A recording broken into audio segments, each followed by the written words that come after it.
नहीं आया। तो आचार्य विद्वान पंडितों ने बताया कि अगर अयोध्या जो सरयू नदी के किनारे बसी है, उस अयोध्या के महाराज दशरथ की अगर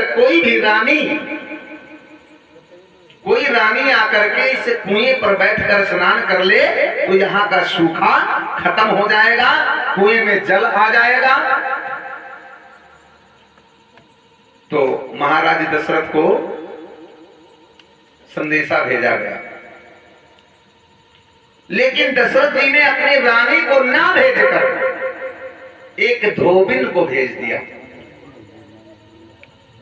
अयोध्या से एक धोबिन को भेज दिया अपनी रानी के जगह पर, और वो धोबन गई, उसने कुएं पर बैठकर स्नान किया और बारिश शुरू हो गई, वर्षा होने लगी, कुएं में पानी भी आ गया।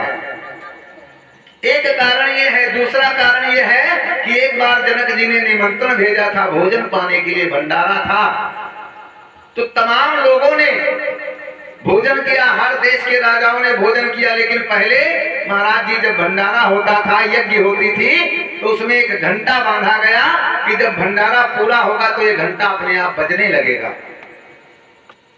ये परीक्षा होता था, परीक्षण होता था। घंटा बांधा गया, सबने भोजन किया, लेकिन घंटा नहीं बजा। और महाराज दशरथ देवासुर संग्राम में जा रहे थे, तो अपनी जगह पर अपने राज से निमंत्रण खाने के लिए एक भंगी को भेज दिया था। और उस भंगी ने जाकर के जैसे वहां भोजन ग्रहण किया, घंटा अपने आप बजने लगा। तो लोगों ने कहा कि भाई किसके खाने से घंटा बजा? तो कहा कि फलाने जो मैं खाई है तब बाजा है। तो कहें कि आप कौन हैं? जनक जी ने पूछा। तो उसने कहा कि महाराज मैं महाराज दशरथ का सेवक हूँ और अयोध्या से आया हूँ। तो कहें तुम्हारी जाति क्या है? तो उसने कहा महाराज हम भंगी हुई। जैसे बताया तो दशरथ जी कहीं हैं। जनक जी ने कहा कि पहले धोबिन पठाई, रानी बलवाइन तब धोबिन पठाई होके नहाए, पानी बरसा कुआं पानी आवा।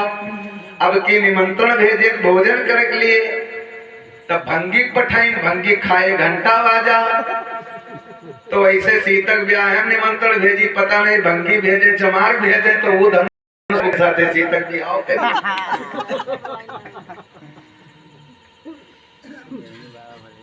इसलिए जनक जी ने दशरथ जी को निमंत्रण नहीं भेजा।